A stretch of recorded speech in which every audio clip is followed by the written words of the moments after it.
Que a graça do Senhor seja com todos. Vamos abrir as nossas Bíblias na carta de Paulo aos Efésios, capítulo de número 4. Nós vamos ler os versos de 1 a 6.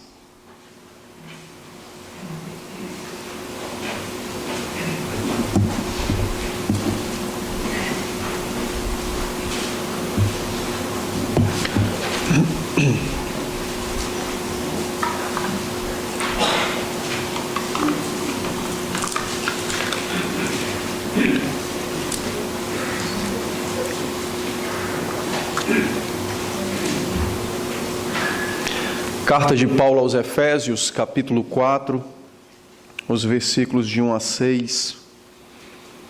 Diz assim então a palavra do Senhor. Rogo-vos, pois, eu, o prisioneiro no Senhor, que andeis de modo digno da vocação a que fostes chamados, com toda humildade e mansidão, com longanimidade, suportando-vos uns aos outros em amor, esforçando-vos diligentemente por preservar a unidade do Espírito no vínculo da paz.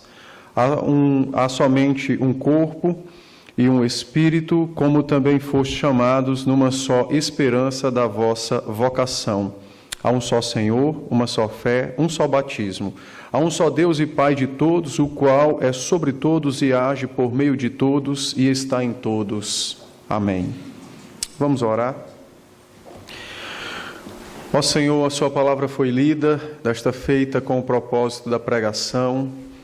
Por isso ilumina nosso coração, nossa mente, dando-nos entendimento, compreensão e, acima de tudo, o desejo de viver a sua santa vontade.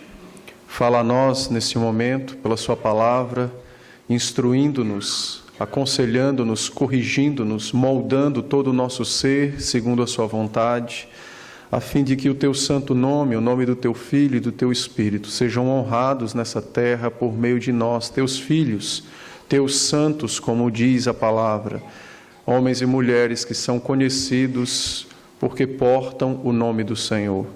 Dá-nos então esta graça de ouvir a sua voz e poderosamente fala ao nosso coração.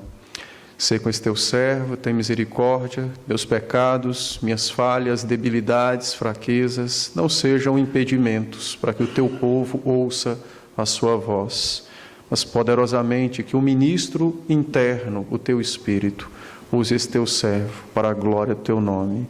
É em nome de Cristo que oramos. Amém. Meus irmãos, nós chegamos então à segunda parte da carta aos Efésios. Nós vimos nos domingos anteriores os primeiros 3 capítulos dessa carta, que se constituem majoritariamente em orientações doutrinárias. De fato, a carta aos Efésios, ela foge um pouquinho do estilo Paulo, comparando ela com os demais escritos do apóstolo. Porque até mesmo na primeira carta, na primeira parte, que é uma parte mais doutrinária, mas há uma certa mescla por parte do apóstolo entre orientações doutrinárias, em momentos de louvor, orações. Entretanto, é comum dividirmos a carta nessas duas partes, os 3 primeiros capítulos se constituindo mais doutrinariamente e os outros capítulos de 4 a 6 se constituindo de modo mais prático, mais aplicativo. Então, nós vamos entrar agora na segunda parte da carta, olhando exatamente para aquilo que já vimos nos capítulos anteriores e buscando aplicar tudo aquilo que nos foi ensinado anteriormente, aplicar agora à nossa vida prática, ao nosso dia a dia, à nossa vida com Cristo e com os irmãos. Dessa segunda parte, que se constitui dos capítulos de 4 a 6, a primeira parte, então, se encontra no capítulo 4, os versos de 1 a 16. É a primeira parte aplicativa da carta, e a partir dela, o restante, então, será exposto ou exibido. E dentro dessa primeira seção, dos versos de 1 a 16, nós também encontramos uma outra divisão que o apóstolo nos faz no texto, que é dos versos de 1 a 6, o que nós acabamos de ler. Esses versos de 1 a 6 constituem-se, então, no pontapé inicial dessa aplicação doutrinária da palavra de Deus às nossas vidas. E por esta razão, o apóstolo Paulo também divide esses versos de 1 a 6 em duas partes, de 1 a 3, de 4 a 6. Nos versos de 1 a 3, o apóstolo Paulo, então, nos orienta sobre a maneira digna de nossa vida. E nos versos de 4 a 6, ele vai dar a razão ou o fundamento para o estabelecimento desse modo digno da nossa vida. Então, hoje nós veremos os versos de 1 a 3, em primeiro lugar. Domingo que vem, Deus permitir, os versos de 4 a 6, e depois prosseguiremos expondo a carta, observando essas divisões que o próprio apóstolo nos faz, a fim de melhor compreender e receber a palavra do Senhor.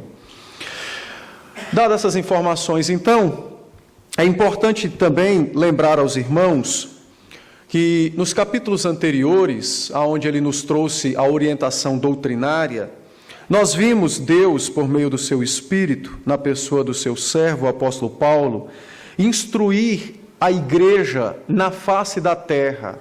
Apesar dele se direcionar especificamente à igreja dos Efésios, mas o conteúdo dos capítulos são dirigidos a todo o povo de Deus, em todas as partes e em todos os tempos. Isso significa dizer que a palavra apostólica não está confinada a um tempo, não está presa a uma época, nem muito menos pertence apenas a um povo de Deus, de algum lugar, de algum momento, algo específico. Pelo contrário, a palavra da qual nós ouvimos anteriormente e ouviremos a partir de então, ela tem a aplicabilidade em todos os momentos da vida da igreja. Não há um momento em que ela esteja apenas aplicada ali. Pelo contrário, a sua duração é exatamente a mesma duração da igreja. Enquanto a igreja permanecer na terra, essa palavra também permanecerá para a igreja. E por que eu estou dizendo isso? Porque a carta aos Efésios é a carta mais eclesiológica, ou seja, de igreja. A palavra eclesiológica, ou eclesia, que é a palavra que diz grega para ajuntamento, assembleia, comumente traduzida como igreja.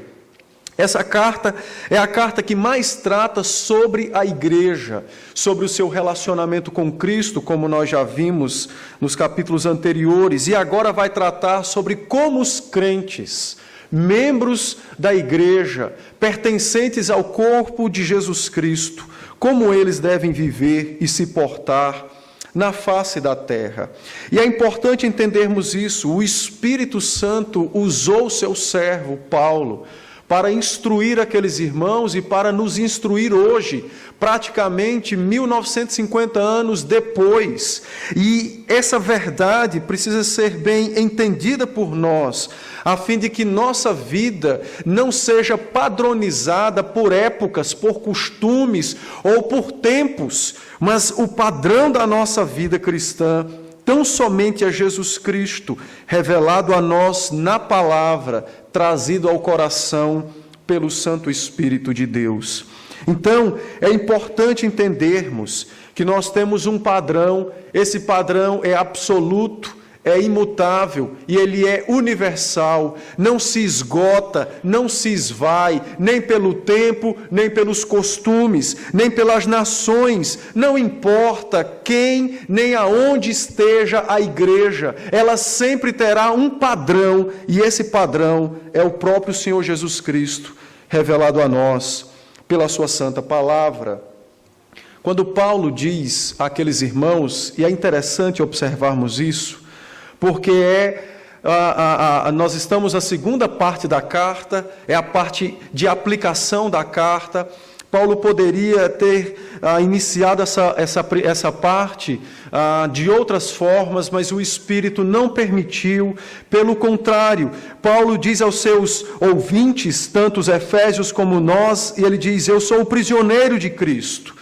Andem de modo digno da vossa vocação. Ele já imediatamente dá o tom de como será a aplicação das doutrinas. Não será conforme o entendimento ou o querer dos que ouvem, não será conforme o gosto, mas será exatamente segundo o próprio Cristo, que as determinou e que enviou o seu servo a dizer a nós.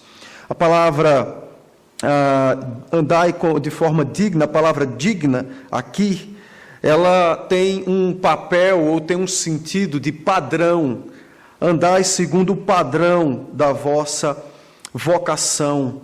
E a ideia é exatamente essa: lembrar aos efésios, assim como a nós, que o Senhor Jesus, por meio do seu Espírito, já nos instruiu quanto à nossa salvação, quanto às doutrinas ou às verdades que cercam a vida dos crentes, e que agora, então, Cristo, dirigindo-se ao seu povo em todas as partes da terra, igreja essa constituída de pessoas das mais variadas possíveis, é o próprio Cristo quem se dirige a elas e diz a elas: não importa se você está no ano 55 do primeiro século ou no século 21, não importa, a vida dos crentes seguirá sempre um único padrão, e esse padrão é o próprio Cristo, é a própria revelação trazida a nós na palavra. Meus irmãos, esta verdade preciosíssima de que nós temos um padrão para a nossa vida, ela precisa ser entendida, compreendida por nós e amada. Jesus não tem várias igrejas espalhadas na face da terra. Ele não tem vários corpos na face da terra. Um corpo de crentes do primeiro século, mais fervorosos, mais dedicados, que davam suas vidas pelo seu nome. E um corpo menos comprometido, mais envolvido com os ditos desse mundo, do século XVIII, ou XX, ou XXI. Não existe isso. Isso, na verdade, é uma heresia.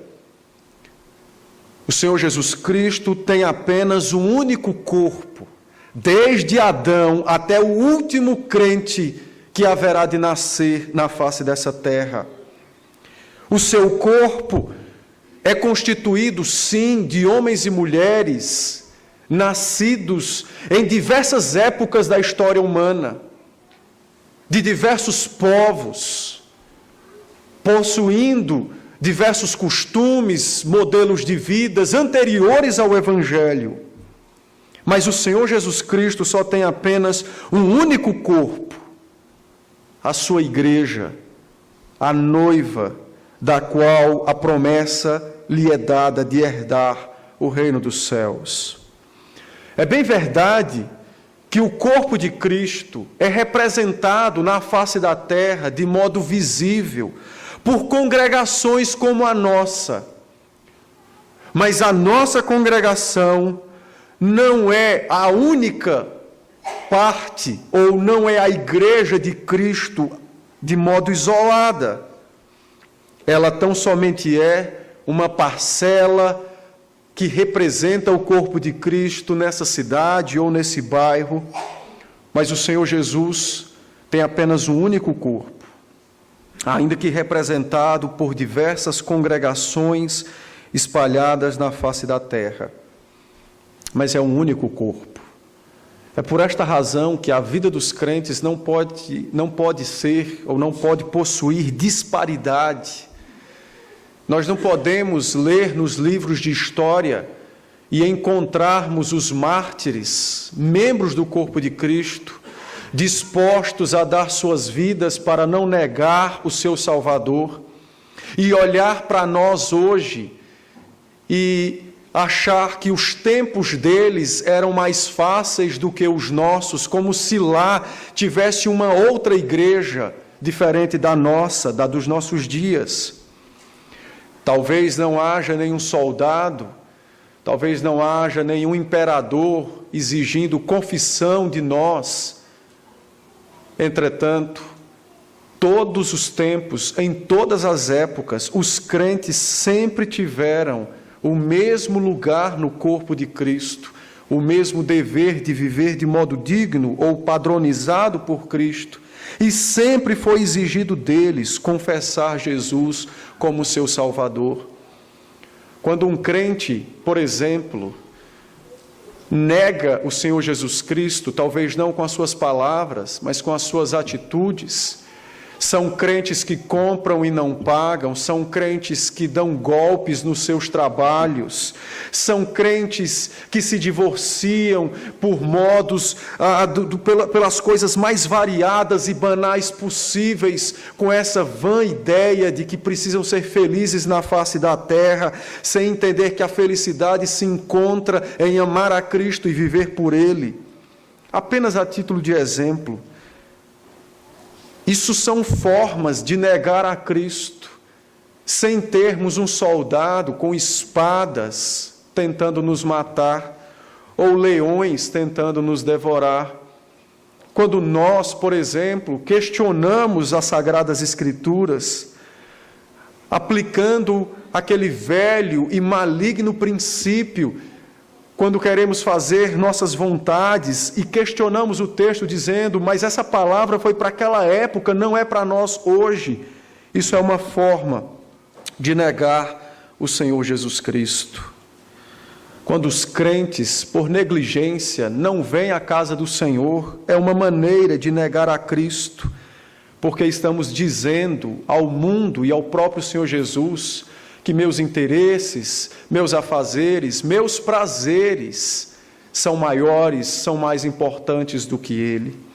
De certo, existe uma variedade enorme de exemplos que poderiam ser dadas. Mas Paulo chama aqueles irmãos e diz, meus irmãos, não existe várias igrejas, apenas uma única, não importa quais sejam as épocas ou os locais.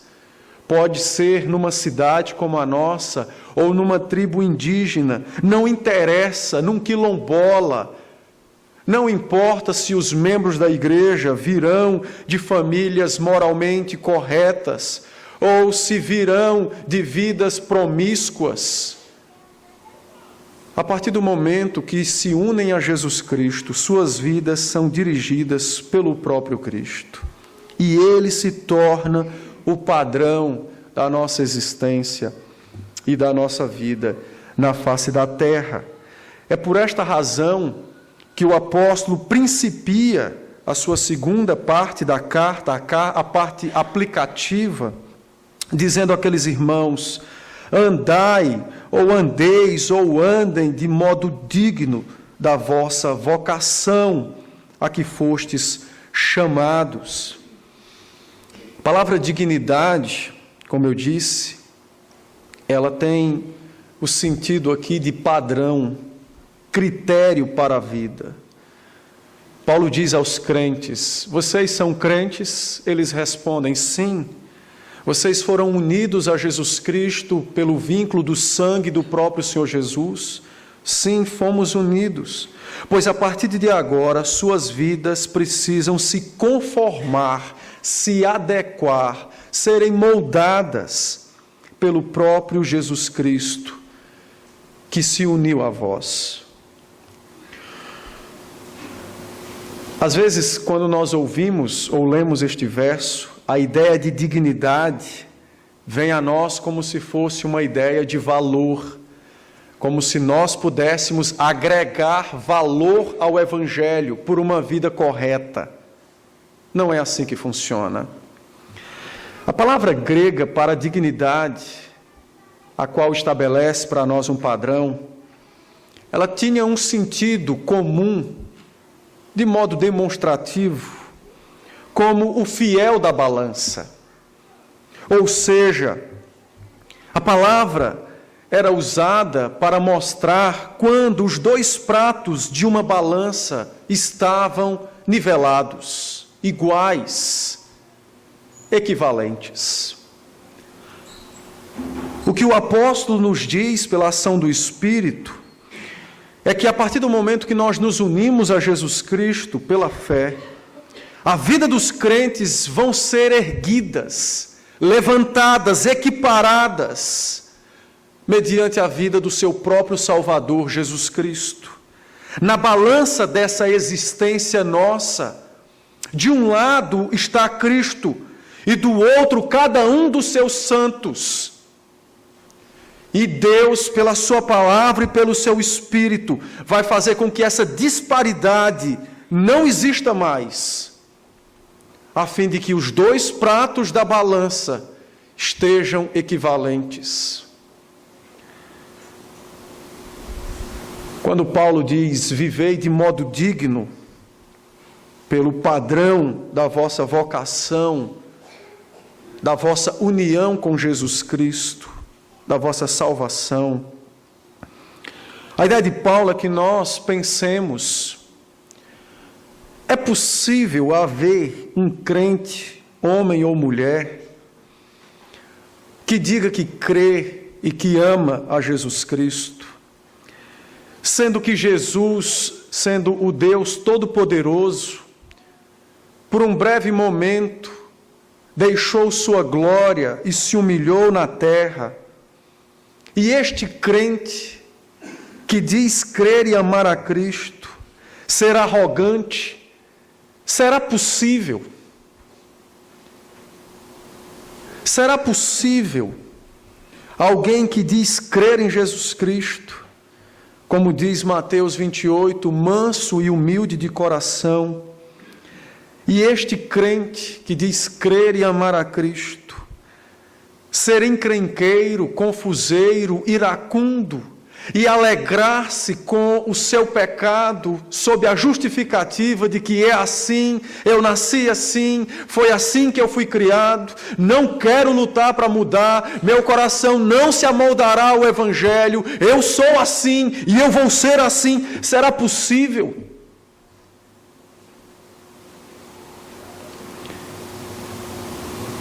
Será possível alguém dizer que crê e ama Jesus Cristo, que morreu para perdoar os nossos pecados e justificar-nos de nossas ofensas diante do ofensor, o seu próprio Pai, eliminar a inimizade que possuíamos com Ele pelos nossos pecados, por causa dos pecados, e agora nos elevar ao status de filhos e herdeiros de Deus. E nós, que dizemos que cremos em Cristo, nos negamos a perdoar aqueles que nos ofendem por mero orgulho, soberba, por achar que a ofensa que nos foi feita é maior do que aquela ofensa que fizemos para com Deus. Será possível? Paulo diz, não é possível estas coisas na igreja de Cristo. Os crentes devem andar segundo o padrão da vossa vocação, Jesus Cristo, seu Salvador. Não é possível. É possível sim, que dentro da igreja pecados sejam cometidos, porque os crentes não são perfeitos nesta terra. Mas o que não é possível é que haja crentes que vivam na prática destes pecados, como se estes pecados fossem a norma de suas vidas. Isso não é possível. Nós ainda estudaremos esse texto, mas nessa carta, capítulo 5, verso 1, Paulo diz, vivei como filhos de Deus. E quando você liga com esse texto, é exatamente isso que Paulo está dizendo. Se nós somos filhos de Deus, por que temos buscado, ou por que nos contentamos em viver como filhos do diabo? Por isso não é possível os filhos de Deus viverem como os filhos do diabo, na prática dos pecados. Não importa, meus irmãos, de que família nós viemos, da melhor moralmente possível ou da pior, não interessa. Não importa se nós nascemos no século atual, ou no passado, ou no futuro, em dias que julgamos, entre aspas, serem melhores ou piores para viver o cristianismo. Não interessa, nada disso importa. A realidade e a verdade é que existe um padrão da vida cristã. E esse padrão não é determinado pelo tempo nem pelas circunstâncias. Não é determinado pelos costumes nem pelas famílias das quais viemos. Mas por Jesus Cristo. Tão somente pelo Senhor Jesus Cristo. Perceba que há uma ligação entre a nossa vida e a nossa salvação. Ele diz: andeis de modo digno da vossa vocação, nossa salvação, a que fostes chamados. Deus nos chamou, Cristo nos chamou. Paulo então diz: meus irmãos, vocês precisam entender que as vossas vidas estão ligadas à vocação que receberam em Jesus Cristo. Ou seja, a vida cristã, a vida dos crentes, o seu caráter está intimamente relacionado com a salvação e com o Salvador. Vocação, nós já vimos nos capítulos anteriores, que diz respeito à nossa salvação, nossa união eterna com Cristo. Então Paulo lembra aqueles irmãos e diz: assim como vocês foram chamados para a salvação, vocação a que fostes chamados, não foi escolhida por nós, assim como vocês foram chamados ou eleitos para a salvação, ou seja, foram eleitos para uma vida nos céus, vocês também foram eleitos para uma vida na terra. É isso que o apóstolo nos ensina. Assim como fomos eleitos para viver com Cristo nos céus, também fomos eleitos para uma vida na terra com Jesus Cristo. E é por esta razão que o padrão da nossa vida é o próprio Cristo. E é por esta razão que os crentes não podem, de forma alguma, se contentar com algum pecado do qual possua, porque Cristo não possui pecado para que o imitemos. De fato, Deus nos vocacionou, nos elegeu, nos escolheu para uma vida santa nesta terra, para uma vida que o glorifique neste mundo. E o apóstolo nos lembra essa verdade, mostrando que o padrão da nossa vida na terra é o padrão da nossa vida nos céus. Eu acho interessante, às vezes a gente fala de comunhão, unidade, e as pessoas olham para o céu: lá eu terei comunhão com quem eu odeio na terra. Isso não existe. O padrão da vida na terra é exatamente o padrão da vida nos céus. A diferença é que lá nós não teremos pecados, e aqui sim. Mas o que Deus quer nos lembrar por meio do apóstolo é exatamente acerca da obra da salvação. Às vezes, quando nós falamos da nossa salvação, nossa mente, nosso coração foge deste mundo e se reporta somente aos céus. E a vida nesta terra pode ser vivida de todas as formas possíveis, desde que eu esteja bem, feliz, satisfeito. Mas não é isso que a palavra nos diz. O apóstolo nos lembra que, da mesma maneira que nós fomos chamados para a vida nos céus, fomos chamados para uma vida na terra. Ou seja, os eleitos receberam um grande privilégio de serem escolhidos para viverem com Cristo no reino dos céus. mas também receberam um grande dever de viverem com Cristo na face da terra. É um grande privilégio para pecadores como nós sermos amados por Deus, sem ter nada de bom para lhe oferecer, sermos abençoados por Ele com todas as sortes de bênçãos, a qual o capítulo 1 nos fala, no verso de número 3 em diante, sermos o seu templo, a sua casa na face da terra, portarmos o seu Espírito, que atua com o poder que ressuscitou Jesus Cristo e que age em nós com esse mesmo poder, a fim de garantir nossa salvação. É um grande privilégio.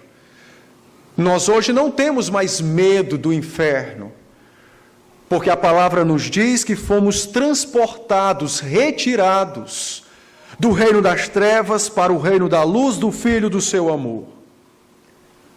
Os crentes gozam o maior de todos os privilégios que um homem pode possuir na terra: a certeza de que vão herdar o reino preparado pelo próprio Deus. Mas os crentes também gozam de um grande dever na face da terra. Diga-se por sinal, maior do que todos os outros: o de honrar a Cristo neste mundo que jaz no maligno, sendo nós ainda pecadores. Deus nos elegeu para vivermos com Ele nos céus e nos elegeu para vivermos com Ele na terra.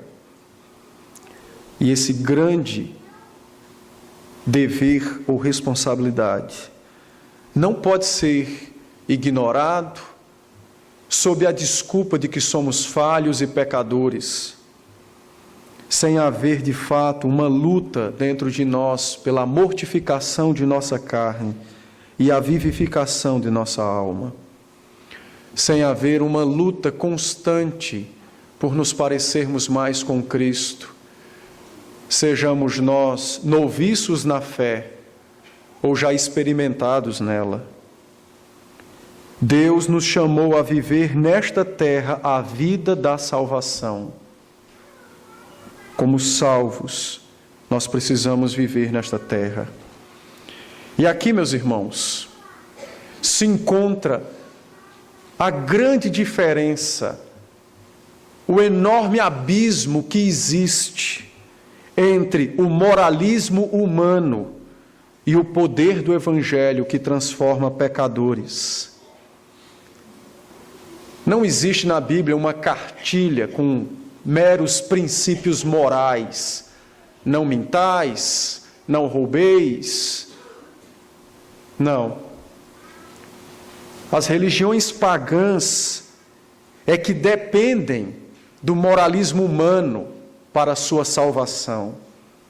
Os crentes não vivem em moralismo humano, mas o que reside neles é o poder de Cristo, que os habilita a toda boa obra. E que boa obra é essa? É simples. A nossa boa obra é o nosso dever de honrar e glorificar a Cristo com nossas vidas na face da terra. É comum nós ouvirmos às vezes pessoas dizerem que existem descrentes moralmente melhor do que os crentes. E é verdade. Então por que eles não são salvos e nós somos? A razão é simples. Porque no seu moralismo eles estão sem Cristo. E nas nossas fraquezas nós a sofremos com Cristo.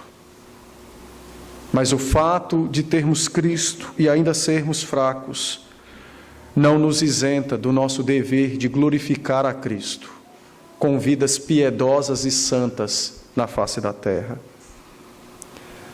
Deus não nos deu meros conselhos morais, mas o que Cristo fez, pelo seu Espírito e pelo seu poder que habita em nós, foi atingir o nosso coração de modo teológico, ou seja, a sua própria presença em nós. A sua própria presença em nós. Por isso o apóstolo então diz: vocês precisam viver segundo o padrão da vossa salvação, Jesus Cristo. Não é apenas não mentir, não é apenas não roubar. Isso é exterior. O padrão parte de dentro, de mudança da alma, de mudança de coração, que vem para fora e se vê nas obras. É um coração teológico possuído pelos crentes. É Cristo em nós. Por isso, então, o apóstolo agora passa a instruir aqueles irmãos e a nós com as qualidades de Cristo. Logicamente que ele não descreve todas, mas ele nos traz algumas. E há um propósito para isso, como nós veremos daqui a pouco. Então ele disse: o modo digno dos crentes viverem na face da terra é se portando com humildade. A humildade, no mundo antigo, não era uma virtude, era uma fraqueza. No mundo pagão, greco-romano, a humildade era associada aos covardes, ou a serviços que eles consideravam desprezíveis. E veja se nós não temos um pouquinho, ainda que longe, mas um pouquinho dessa concepção pagã sobre a humildade. Quando existe alguém na igreja pobre, mal vestido ou com vestes bem surradas, como nos referimos a esses irmãos? Necessitados, carentes? Não, é uma pessoa tão humilde, pastor. É verdade. Não, não é verdade. Não é humilde. Ele é necessitado de algo. Humildade não está nas vestes, no coração. Às vezes encontramos pessoas que já têm uma corcunda aqui, porque aparentam piedade, andam quase com o nariz no chão, e a gente, que pessoa piedosa, ou, desculpe, que pessoa humilde. Não, nem sempre. Nem sempre. Não olha apenas a aparência do indivíduo, mas é o coração que nos dirá se ele é humilde ou não. No mundo judaico, a humildade sempre foi uma virtude. Existem diversos textos no Antigo Testamento onde Deus claramente se denuncia, odiando os orgulhosos, mas amando e exaltando os humildes. O Evangelho, na pessoa do Senhor Jesus Cristo, recuperou essa glória, dessa virtude que o próprio Deus possui na pessoa de seu Filho, da humildade. Sendo Ele o Senhor de todas as coisas, fez-se servo para salvar pecadores. Um pastor antigo, pai da igreja, chamado Basílio, disse que a humildade é como o joalheiro das virtudes. E ele disse isso a fim de combater a altivez dos gentios, o orgulho natural do homem pecador. Mas o que é humildade cristã? Ou a humildade que a palavra prescreve para nós? A humildade nada mais é do que quando o crente conhece a si mesmo, conhece a si próprio, sabe quem ele é, pecador, miserável. E por conhecer a si mesmo, ele vai chegar a um alto grau de sensibilidade e poderá olhar para os outros como sendo melhor do que ele, porque ele é indigno. Porque ele é indigno.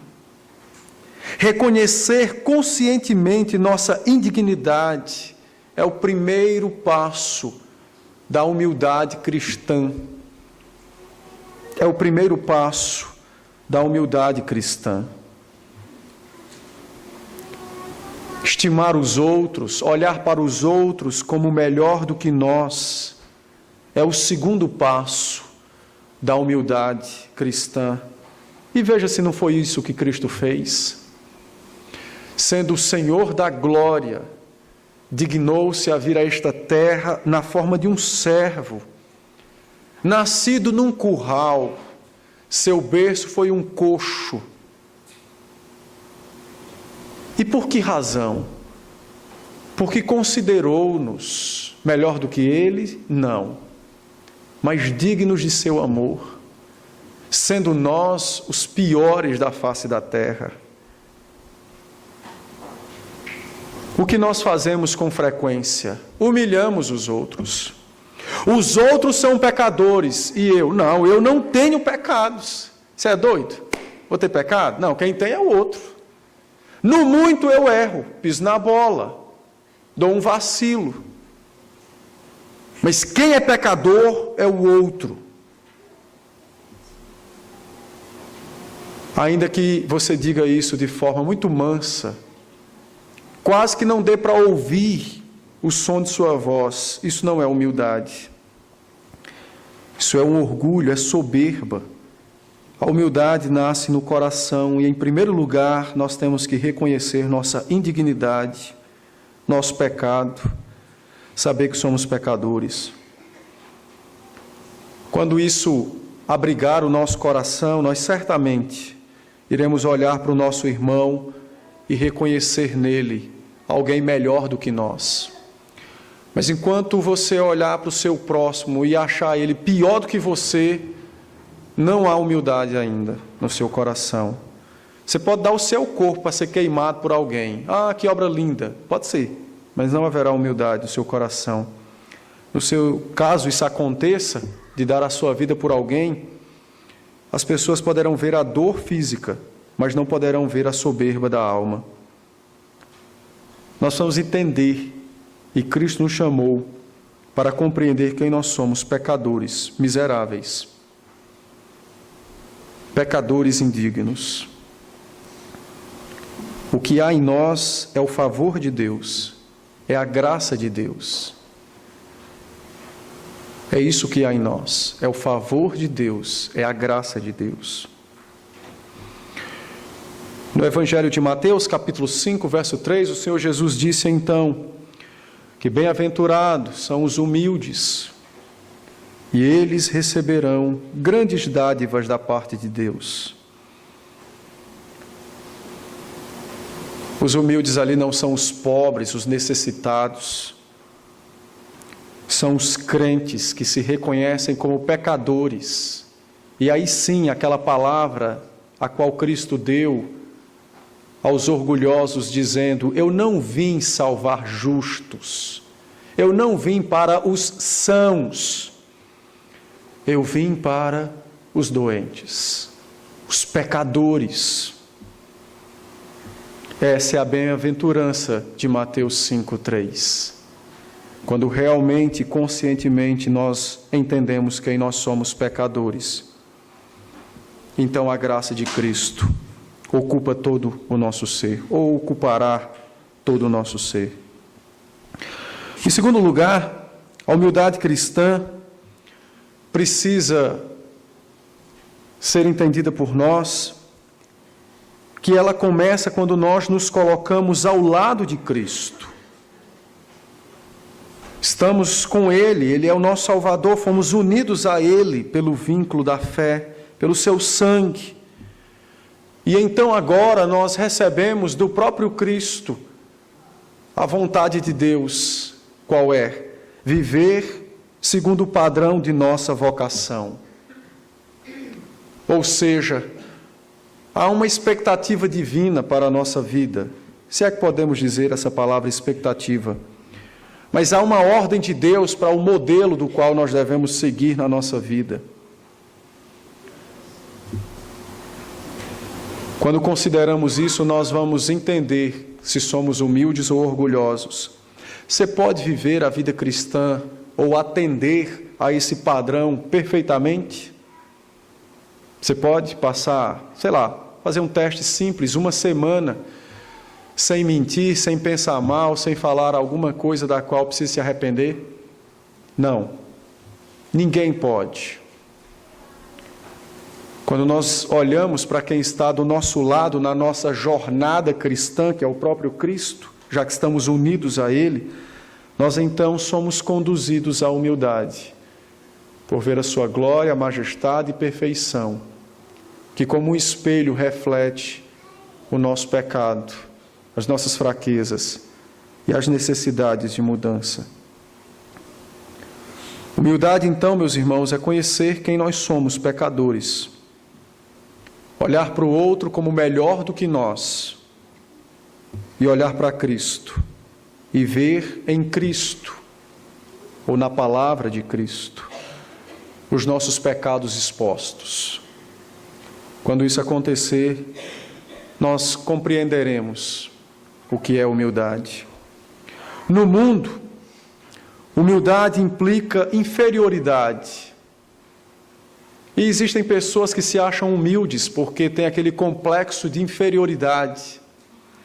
O complexo de inferioridade, na verdade, é uma das maiores demonstrações de soberba. Sabiam disso? É uma das maiores demonstrações de soberba. Porque o camarada não se aceita como é, inveja a vida do outro, não pode ter, então ele culpa o outro por aquilo que ele não tem. O nome disso não pode ser humildade.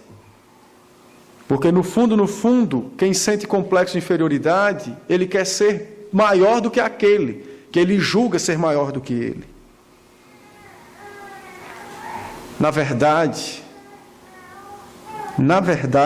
a humildade cristã é a autoestima do crente, porque ela vem dos céus.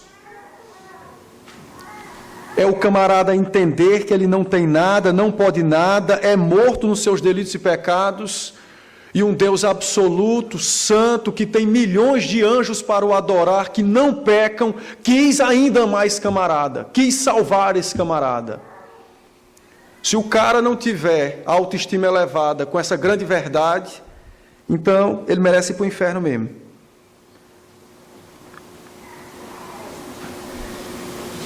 A humildade da qual a palavra nos trata, ela procede dos céus. É reconhecer que nós não possuímos nada, não temos nada, não merecemos nada, e mesmo assim Cristo Jesus nos amou e deu sua vida por nós naquela cruz.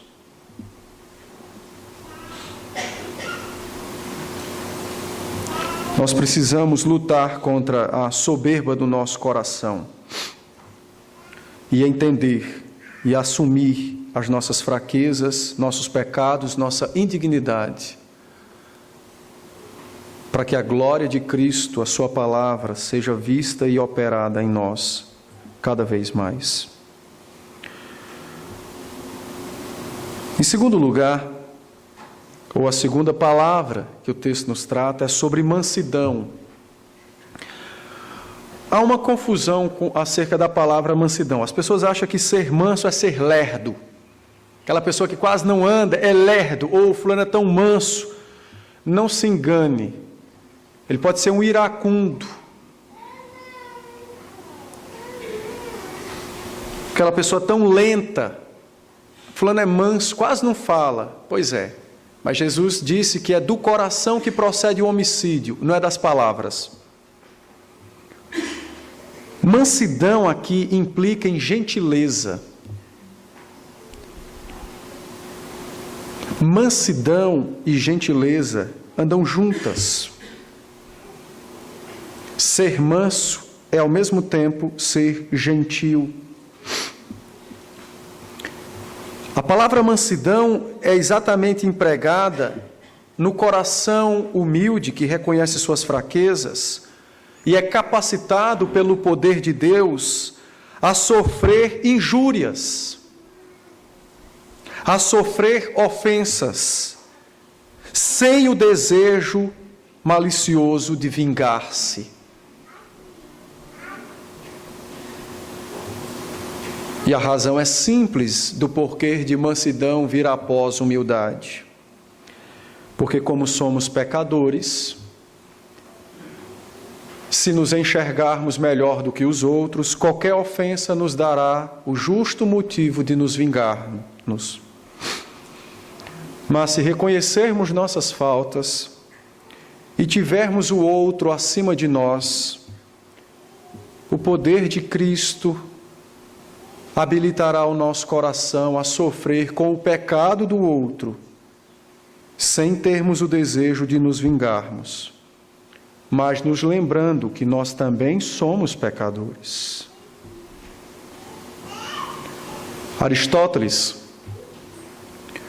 dizia que a mansidão ou a gentileza era um termo de equilíbrio entre os extremos da passividade absoluta, aquela pessoa que é a mosca morta, como nós chamamos, e do iracundo, que se explode com tudo. A mansidão é o meio termo, é o equilíbrio. O indivíduo sabe, pela sabedoria de Cristo e pela palavra, pelo poder do Espírito, sabe se conter para não se irar e, ao mesmo tempo, sabe apelar a Deus que o defenda por conta das ofensas e das dores que padece. Mansidão. Pense numa coisa que nós precisamos. Dentro da igreja é difícil encontrarmos pessoas iracundas nas atividades da igreja.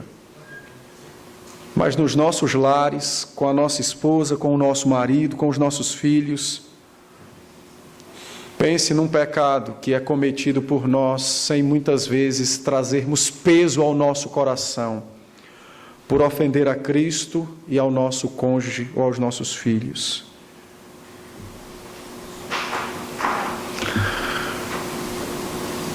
No contexto bíblico, havia um uso muito específico dessa palavra mansidão, para nós compreendermos ainda melhor. Quando se domesticava um animal, e o animal agora domesticado obedecia perfeitamente os comandos do seu controlador, diziam: ele é manso. Nós não somos animais, é verdade. Mas a ideia da palavra aplicada a nós é que Cristo é o nosso controlador ou dominador. E que por esta razão, nós, assim como os animais, obedeciam aos controles do seu dominador, devemos nós obedecer aos controles de Deus. Ser manso não é ser lerdo ou lento, mas é exatamente sofrer as aflições, as dores, as ofensas neste mundo, mediante as ordens ou as orientações ou os mandamentos de Deus. E em vários lugares a palavra nos diz: não vos vingueis, porque a ira pertence a mim. Mas entregai vossas dores, vossas ofensas, vossos corações magoados, sofridos, ao próprio Deus. Mansidão, a palavra exige de nós. Em terceiro, fala sobre longanimidade. Longanimidade é a palavra para paciência, clemência, uma virtude do próprio Deus, que é clemente para conosco, longânimo. significa retardar qualquer tipo de reação a algum sofrimento ou a alguma ofensa, aquele que retarda, que posterga, que demora-se em agir por conta de algum tipo de ofensa. Quando essa palavra é aplicada aos crentes, o significado dela é que os crentes precisam resistir aos sofrimentos na terra. Resistir com firmeza aos sofrimentos. Sofrimentos causados por nós mesmos, por conta do nosso próprio pecado. Sofrimentos causados pelo nosso próximo, que também ou continua sendo pecador. Longanimidade. Longanimidade. Crisóstomo, um pai da igreja, disse que a longanimidade, a pessoa longânima, é aquela pessoa que pode se vingar do outro, mas não se vinga. Se nega à vingança, à retribuição de mal por mal. Suporta queixas ou sofrimentos, sem murmurar.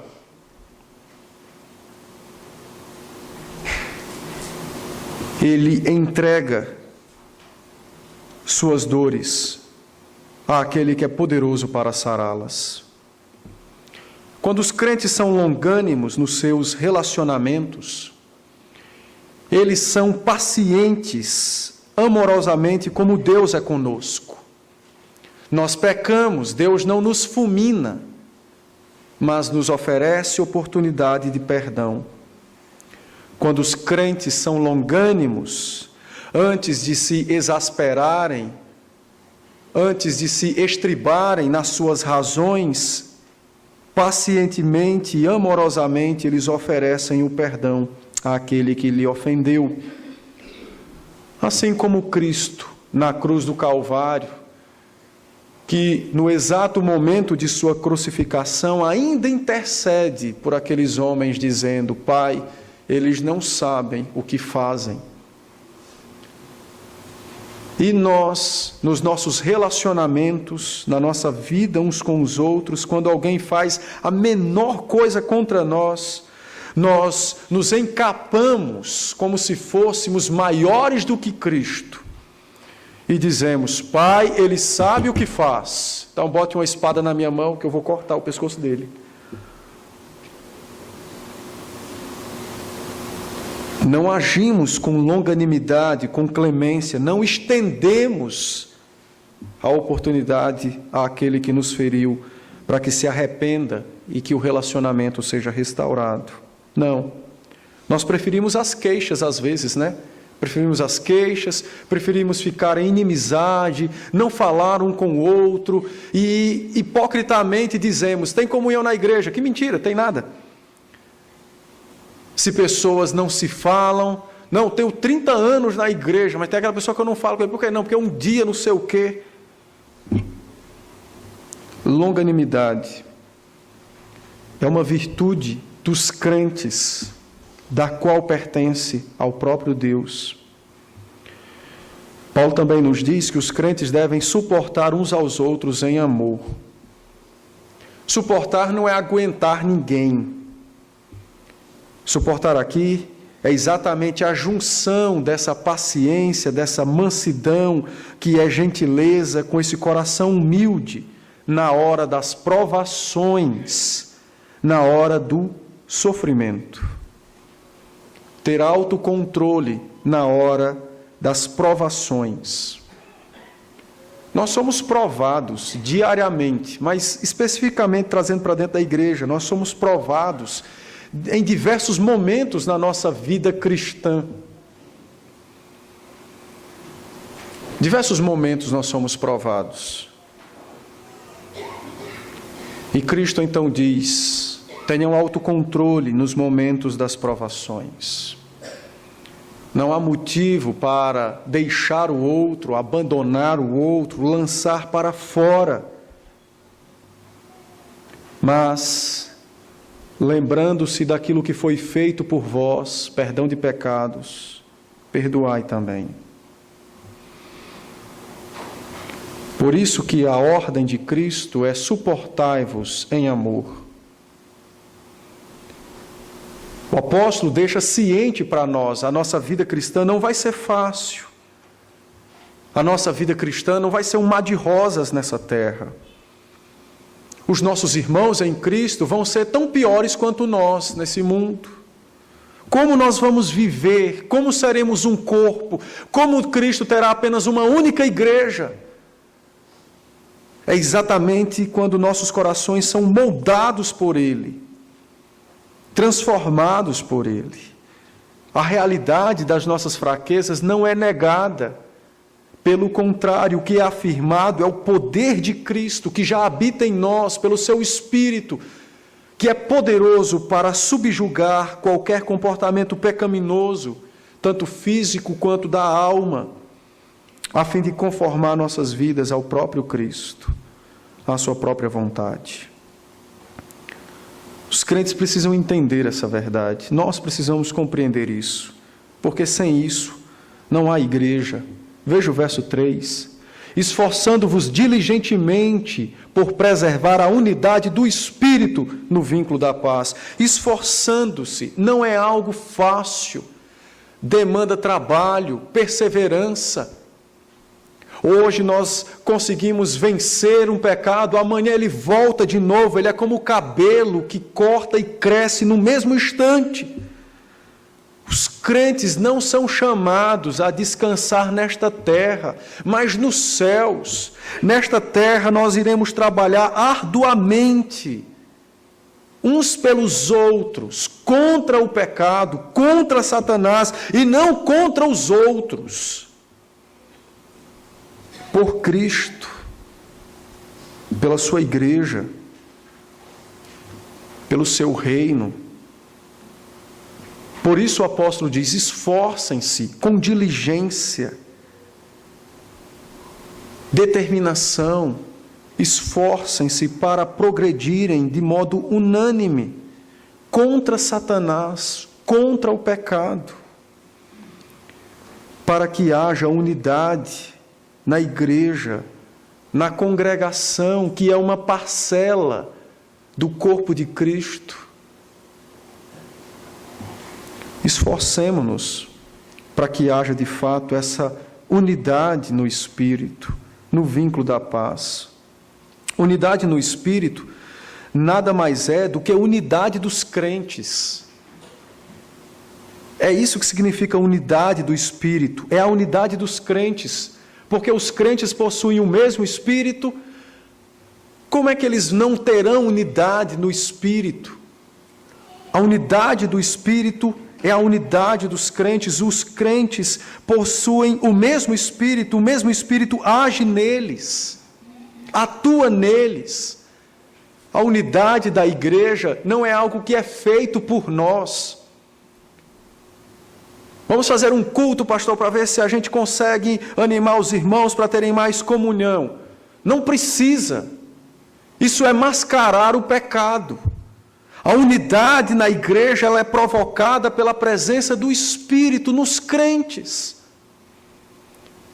É o que o texto diz, é a unidade do Espírito no vínculo da paz, da nossa paz com Deus e uns com os outros. Não precisamos estar fazendo programações para ter unidade na igreja. A unidade parte dos céus, habita no coração, é o desejo que eu preciso ter de querer o outro, de amar o outro, de viver com o outro. Ele é a pior das criaturas, não interessa, Cristo amou ele assim, então é meu dever amá-lo também assim. Isso é unidade no Espírito. O Espírito é o agente de Deus na terra que promove a unidade entre os crentes. Nós não vamos criar nada para que haja unidade. Nós temos que viver segundo aquilo que já foi feito em nós. E aí sim haverá unidade. Eu quero finalizar fazendo uma única aplicação e dizer o seguinte: Eu creio que os irmãos perceberam que o Espírito Santo, por meio do apóstolo Paulo, ao iniciar a fala sobre o padrão da vida cristã, ele abordou humildade, gentileza, mansidão, paciência, amor tolerante ou suportar uns aos outros, manutenção da paz. 5 coisas. Mas perceberam que nenhuma delas está fora de nós, mas tudo está dentro de nós, dentro de você. Perceberam? Ele não disse: meus irmãos, o padrão da vida cristã é ir para o sinal, para o farol, botar uma faixa, a título de exemplo. Não começou aí.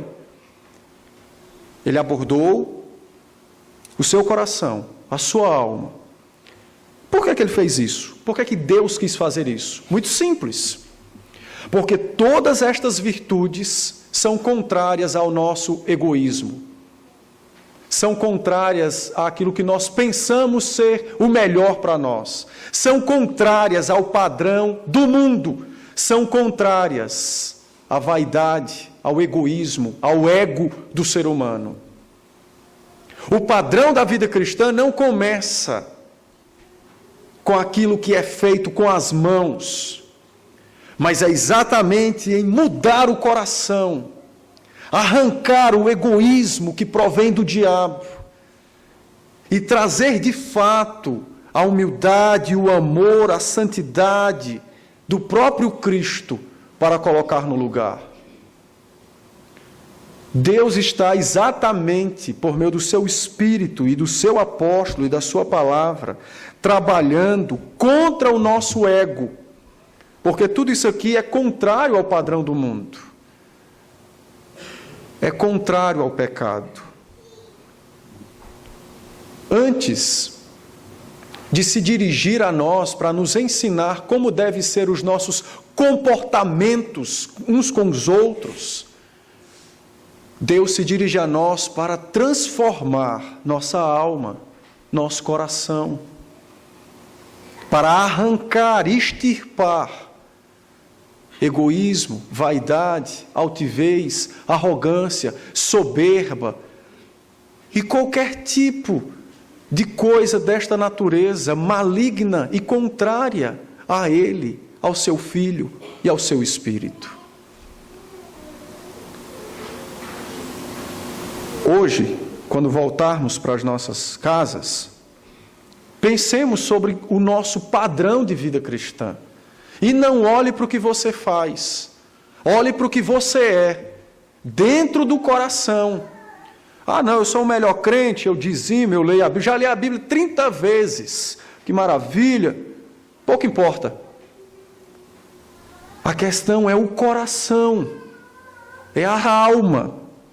É a sua alma.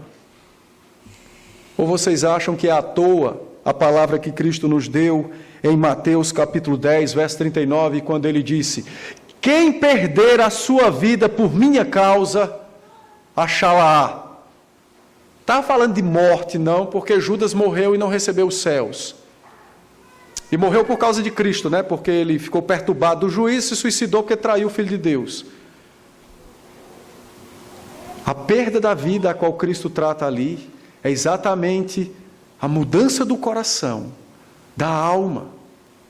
A vida nesta terra deve ser perdida por nós para encontrarmos a vida de Cristo, o reino dos céus, a salvação da qual já possuímos, e é nosso dever experimentá-la nesta terra, nesta vida, com uma vida segundo aquele que nos salvou, Jesus Cristo. Que Deus nos dê graça para compreendermos essa verdade, amarmos essa verdade e vivermos por meio dela. Nós vamos, nesse instante, proceder então com a ceia do Senhor. Eu peço...